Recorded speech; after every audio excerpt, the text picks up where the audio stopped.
Diba? Kasi naman nagbago agad ang aking hair color, my friend. Kasi naman live na live tayo ngayon dito sa Oslo, Norway. Para makausap ang ating mga kababayang OFW dito.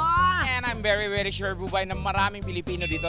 Take note, ang Norway pa lang, it looks like Philippines. Bakit? It's so hot. It's so hot. Kaya pinahantay natin, my friends. Simulan na natin ang ating Diba's Top 3! Nako, my friend, eto Hello. na sila. Mga kababayan natin sila na feeling ko matagal na dito sa Oslo, Norway. Ate, ano pangalan? Annabelle po. Annabelle and? Jingle po. Ito ang Diba's Diba's Top Top 3 3. questions natin. Okay. Magbigay ng 3 pagkain na in-order sa fast food. Go! Burger, spaghetti, at saka soft drinks. Ang galing! Perfect! Ang alam mo, friend? Robert po. Magbigay ng 3 city sa Metro Manila na nagsisimula sa letter G. Tagig. Jagig. Tama. Jagig! Jagig! Tapos? Jagig. Jakati. O, Jakati! Ano pa? Januan. Perfect! 3 yun! Dahil dyan may kiss ka kay Tekla. Uy, ba't ako? Ako na lang. Okay, beso-beso. Eto na! Nako, ang gwapo naman talaga nito. Anong pangalan? JB po, JB. JB, ilang taon ka na dito sa Norway? Kakarating ko lang po. Diba, ito ang tanong namin sa iyo, JB, ha? Ito na. Magbigay ng artistang walang apelido sa screen name. Go! Bubay. Ubay. Pa. Tekla. Tekla. Michael B. Ay, ang galing naman. At ito naman, napakaganda naman, napakaganda ng kulay naman. Ay, pinakita ka namin agad-agad. Anong pangalan mo, Be? Jerwin. Okay, ang aming tanong sa iyo, syempre, ha? Ayan. Bukod sa top silog, magbigay ng 3 klase ng silog. Go! Ham silog, Ansilog. top silog, T-silog. T-silog. Ano ang T-silog? Ay! Hello, kuya, kumusta? Anong sabi ng doktor? Okay naman po, mukha na pong hindi okay. Okay. Hindi, parang okay na okay. Kaya happy siya ngayon. Mukhang maganda ang iyong life dito sa Oslo, Norway. Anong pangalan mo, my friend? Ako po si Jericho Ramota from Marikina City. Okay, ito ang Diba's Top 3. Magbigay ng 3 lalaking artista na na-chismis na bading.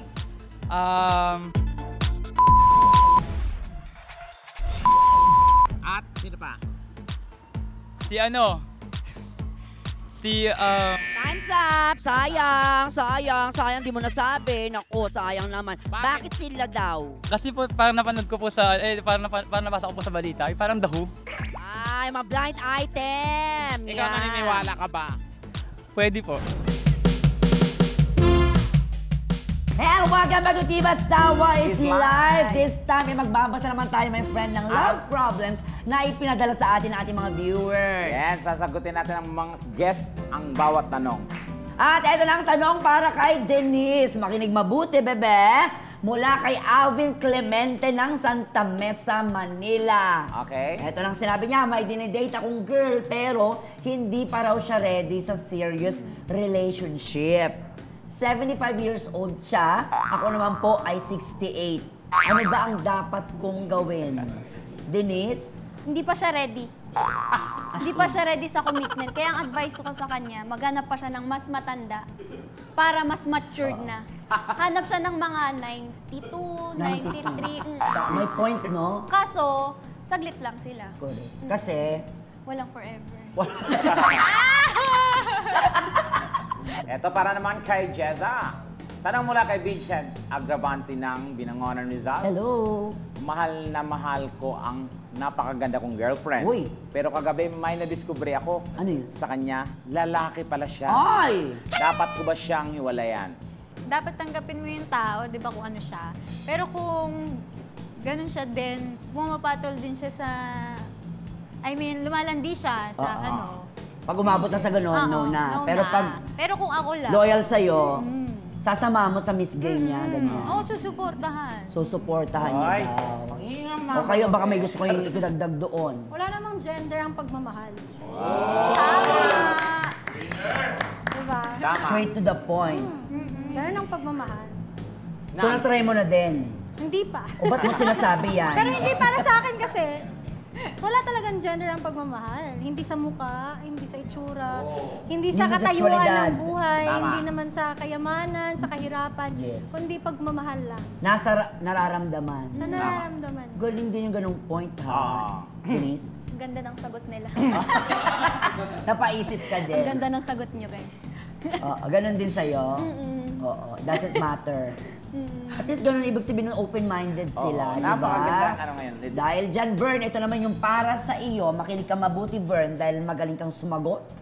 Ang nanay ko po ay 58 years old. Byuda na siya, pero may boyfriend. 24 years old na basketballista. Okay. Minsan, nahuhuli kong nakatingin sa akin ang boyfriend niya. Sa inyo pong palagay, may pagnanasa kaya siya sa akin? Yours truly, Michael of Guadalupe, Cebu.